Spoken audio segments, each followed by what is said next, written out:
সদ্য সমাপ্ত লোকসভা নির্বাচনে আশাতীত ফল হয়নি বিজেপি জোটে।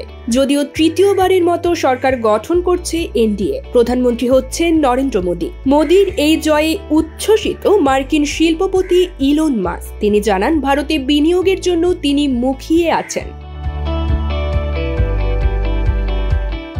রোববার তৃতীয়বারের জন্য ভারতের প্রধানমন্ত্রী পদে শপথ নিতে চলেছেন মোদী। তার আগে ইলন মাস্কের মতো ব্যক্তিত্বের থেকে এমন বার্তা নিঃসন্দেহে ভারতের অর্থনৈতিক মহলকে অনেক বেশি চাঙ্গা করবে। এক্স হ্যান্ডেলে মাস্ক লিখেন, বিশ্বের সবচেয়ে বড় গণতান্ত্রিক দেশে আবার নির্বাচনে জয়ী হওয়ার জন্য নরেন্দ্র মোদীকে শুভেচ্ছা।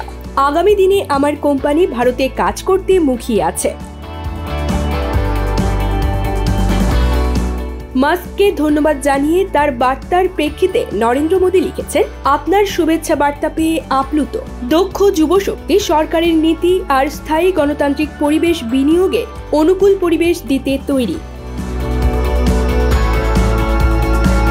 প্রসঙ্গত, গত বছর জুন মাসে নরেন্দ্র মোদীর সঙ্গে সাক্ষাৎ হয়েছিল ইলন মাস্কের। তখন তিনি নিজেই জানিয়েছিলেন টেসলা স্টারলিংক ভারতে ব্যবসা শুরু করতে চায়। চলতি বছরের এপ্রিল মাসে ইলনের ভারতে যাওয়ার কথা ছিল, কিন্তু সেই সময় টেসলা নিয়ে কিছু বিতর্ক থাকায় তিনি যাননি। সূত্রের খবর, এই বছর শেষের দিকে ভারত সফরে যাবেন ইলন মাস্ক। নিশ্চিতভাবে সেই সময় মোদীর সঙ্গে তার বৈঠক হবে।